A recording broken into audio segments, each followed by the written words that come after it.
huyu kitamkuta kitu tu. Ngoja nikamfanyie kazi.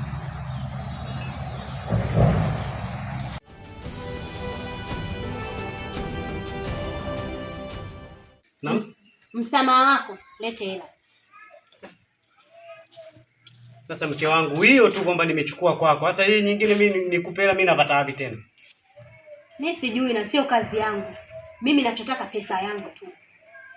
Wewe unaipenda sana Simba? Na hilo shati hilo utalikuta kwenye moto.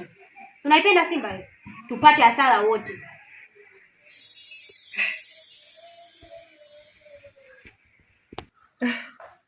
Usinifanye hivyo. Mimi sirudi tena. Yaani tena hata niione hapa. Lazima nikuombe hata uwe wapi. Lazima nikuombe. Mimi sirudi tena mke wangu, nisamehe kwa hiyo. Yaani hata kama wanasema mtu umepata mume lakini sio wewe. Yaani mwanaume unanipa kazi. Kweli jamani namna hii? Utafika kweli? Yaani nimechoka. Nimechoka kabisa. Yaani hapa sasa nimepata mwanaume. Yaani nimempata kabisa mwanaume. Na ninatamba naye kabisa. Tena najidai mjini kwa kupata mwanaume. Nisamehe. Sina muda huo. Cheka basi. Niache.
Mle ndani kama mpunga mchele fulani hivi. Kanigeuka asili. Ni mchele na mambo mengine. Wewe shoga yangu ulikoenda? Mzako lile bwana. Lile baba. Linatoa sasa balaa shoga yangu. Usiniambie kama ni mashoga zangu. Ila mimi mwanzo jana nimeanza kusema kweli. Usindii tena yenyewe yani ya kubembeleza. Sasa shoga yangu mboga tunafanyaje? Ndio hivyo sasa, mmoja nimeamka vibaya. Ngoja nikutafutie mbabu mwingine. Nitamwambia mpenzi wangu mimi. Yaani shoga yangu nitakushukuru. Yaani nitashukuru. Mimi kusema kweli, bwanangu ananijali. Ananitunza. Mbona mzee shida? Mnanionaje kwanza? Siko vizuri. Bala. Okay, sawa. Mimi tutaongea na shemeji yenu. Tutaweka mambo sawa. Sawa, tuende mbali. Huyu mwanamke vipi huyu? Yaani tangu nafika hapa nusu saa nzima hajatokea. Au ndio kama kawaida kwa marafiki zake kupiga umbea huyu. Na huu umbea ndio utakuwa na mwalimu. Yaani tangu atoke hata kupika hajapika yani. Yaani leo atanikoma nitamwashia moto huyu.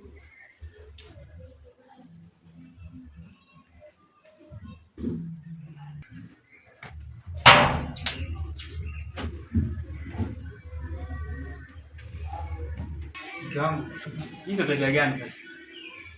Umetoka tangu siku saa ngapi? Mimi nimerudi, nimekaa nusu saa zima, nimetoa koti nilovaa lile. Nimekaa hapa na kusubiri wewe. Chakula chenyewe hujapika. Alafu unarudi mwenyewe unakunywa juisi. Alafu mimi tena. Kwani cheki. Alafu wewe tena mimi tena.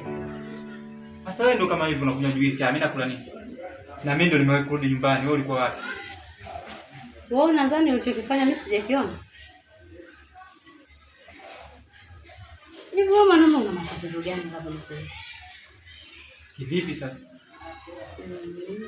Haujui ulichokifanya leo? Nimefanyaje? Si ndio uelezee? Wewe mwenyewe mtu mzima unajua ulichokifanya nini. Na ndio maana umewahi kuja nyumbani. Ila tambua kwamba vyote ulivyofanya mimi nimeviona. Acha nijiburudishe kidogo. Kupika utapika mwenyewe humu ndani. Tutajua kati ya wewe na mimi. Na ndio hayo mambo yenyewe mimi nakataa kila siku. Nani wa kike? Kazi unayo, pole kwa heri. Mbona kama nafeli mipango hii? Inawezekana kaniona kweli nini? Ndio maneno ya marafiki zake tena. Ila yule kwa kaniona. Maneno naongea makali sana. Sasa hapa nijiandae tena uongo, kutengeneza uongo mpya. Kwa hiyo nafanya ujinga sana sometimes.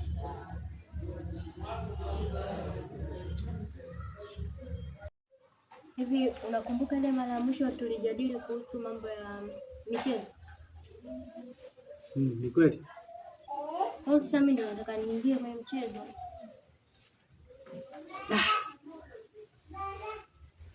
Kweli mke wangu, ni jambo jema kabisa.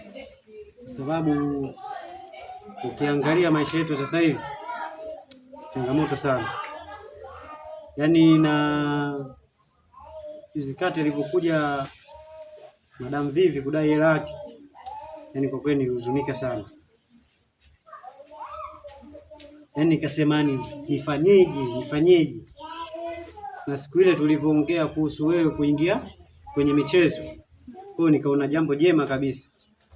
Licha ndio maisha yenyewe sasa hivi unapata 100, 200 hivyo hivyo kujikimu. Kwa mimi naliona jambo jema kabisa. Sawa. Lakini sasa sio mimi tena mume wangu naenda kwenye habari ya michezo, napata hela, naweka ndani, wewe tena unakuja kuchukua. Uje uchukue tena upeleke kwenye Simba, tena upeleke kwenye nini? Huko bwana. Sitaki masiala. Yaani kiukweli sitaki masiala na sitaki mchezo na hela nitakayoipata huko. Maana nitakuwa nahangaika sana. Nadhani tumeelewana na wangu. Mbona kama unanichanganya? Yaani umefika tu hapa hasira nyingi, inakuwaje kwaje? Kipindi cha nyuma tulikubaliana kwamba mimi nikifika nyumbani tunakaa tunazungumza. Sasa sasa hivi kama unaona kama mbadilika. Ulisema umeniona. Basi ndio niambie sasa hivi sasa uko na wapi? Wewe unachozea moto tukimuona. Wewe sio mume mtu wewe. Sasa kama unanijua, kwani unasimama na watoto wadogo hapo mtaani? Wewe ukifanya hivyo vitu vya ajabu mpaka barabarani unasimama hivi. Wewe unajizalilisha. Hamna mke wangu. Muda mwingine ndio maana nasema gapi? Unapotoka huko uje tukae tuzungumze. Usisema ndio ujenge maisha mke wangu. Ungetakiwa uje bwana mke wangu, mume wangu. Unanipikia chakula. Baada ya kula tunaleta wakati tunazungumza hapa na wewe. Ndio kuniuliza sasa. Bwana kuna hili na hili. Sasa nimekuja ghafla ndio mimi nachanganya. Unajua ni yule ni mtu ambaye nilisoma naye kipindi hicho cha shuleni. Kwa hiyo tunapokutana mambo kama haya ni kawaida. Unaona bwana? Vitu vya kawaida kweli sijakataa, lakini unapojizalilisha barabarani kama unasoma naye. Lazima ujue mipaka yako, wewe sasa ni mume wa mtu. Ni kweli mke wangu. Lazima ujiheshimu. Yaani mke wangu, kwenye hili mimi niko serious sana. Kwa sababu imeniuma sana kwa kitendo cha mama mwenye nyumba, Madam Vivi, alivyokuja siku ile na kusema maneno yake haya. Yaani kwa kweli nimejisikia vibaya sana. sawa, lakini itabidi hela tunayopata huko tuiwekeze ili tuna sisi tuje kukua na kwetu, maana maisha ya kupanga panga haya mume wangu shida. Hii hela tunayotoa kila mwezi, ungekuwa nyumbani kwetu ungekuwa tunafanya kitu kingine kabisa. Mimi mke wangu sijali kabisa. Kusema si kuchukua hela au kupeleka kuangalia Simba au kucheza Simba. Hakunaga jambo kama hilo. Ila mimi nitakuwa mlinzi wa kwanza. Haya, umakini unahitajika kwa hiyo. Usijali. Sawa, usijali kabisa. Sawa. Wao ni majirani zetu hapa. Wanasema pale. Achana nao. Wataishiaga vile vile kukaa barazani kusema wenzao kuolewa hamna. Mke wangu naye unayaweza? Hamna bwana, kidogo si unajua? Ili watu wasikusumbue pia. Haya, sawa. Sawa. Basi sawa mke wangu. Mimi hilo nitalifanyia kazi. Wala usijali. Haya, sawa kama ndio. Sawa, furahi kidogo. Wangu. Mbona kama unanichanganya? Yaani umefika tu hapa hasira nyingi, inakuwaje kwaje? Kipindi cha nyuma tulikubaliana kwamba mimi nikifika nyumbani tunakaa tunazungumza. Sasa sasa hivi kama naona kama mbadilika. Ulisema umeniona. Basi ndio niambie sasa hivi sasa uko na umeona wapi? Wewe unachozungumza kitu kimoja. Wewe sio mume mtu wewe. Sasa kama unanijua, kama unasimama na watoto wadogo hapo mtaani. Wewe kufanya hivyo vitu vya ajabu mpaka barabarani unasimama hivi. Wewe unajizalilisha. Hamna mke wangu. Muda mwingine ndio maana nasema gapi? Unapotoka huko uje tukae tuzungumze. Usisema ndio ujenge maisha mke wangu. Ungetakiwa uje. Bwana mke wangu, mume wangu. Unanipikia chakula. Baada ya kula tunaleta wakati tunazungumza hapa na wewe. Ndio kuniuliza sasa. Bwana kuna hili na hili na hili na hili. Sasa nimekuja ghafla ndio mimi nachanganya. Unajua ni yule ni mtu ambaye nilisoma naye kipindi hicho za shuleni. Kwa hiyo tunapokutana mambo kama haya ni kawaida. Unaona bwana? Vitu vya kawaida kweli sijakataa, lakini unapojizalilisha barabarani kama umesoma naye. Lazima ujue mipaka yako. Wewe sasa ni mume wa mtu. Ni kweli mke wangu. Lazima ujiheshimu. Hebu imagine kwamba ungeniona mimi na mwanaume mwingine vile barabarani nikwambia kwamba wakusoma. Kwa nini ungenielewa? Vaa viatu vya kwangu. Mimi nikuelewa tu mbona? Nikuelewa. Ile siku mke wangu unajua nini? Mambo kidigitali, unaweza kukutana na mtu uliosoma naye hata rafiki yako, hata muda mwingine wanaume kwa wanaume. Wakati mnakumbatiana, umeona? Maisha yanaendelea. Wewe shauri yako, waendelea kujizalilisha kwamba unizalilishe mimi. Unajizalilisha wewe mwenyewe. Mimi naweza nikakupokea kweli nikakuelewa, kweli wa kusoma. Lakini watu wengine jamii huko watakuchukulia. Sasa mke wangu tuanze kusikiliza ya watu tena. Sio kusikiliza ya watu. Tambua kwamba unaishi na watu. Lazima ulijue. Kuna vitu baadhi wewe kama mume wa mtu lazima uvipunguze. Kila kitu kio kwa kiasi. Tunafanya hivyo. Basi sawa mke wangu. Bwana mimi nimechukua kwa mambo ya ajabu kweli. Basi nitajirekebisha kuhusu hiyo. Ila yule mimi sina naye lolote yule mimi. Ni kama unanifanya kama unaniweza sana. Hamna mke wangu bwana. Sio vizuri hivyo bwana. Mimi sijapenda hata kidogo. Mimi nimekuelewa. Sasa hivi huwezi kuona sehemu yote nimesimama na mtu atastahili. Yaani nimeshajirekebisha. Hata kama mtu nimesoma naye rafiki yangu, mtu aina yoyote siwezi kufanya mbele. Ila una vituko wewe. Una mambo ya ajabu sana. Tena kweli. Si ameisha lakini kashingo upande lakini. Sio.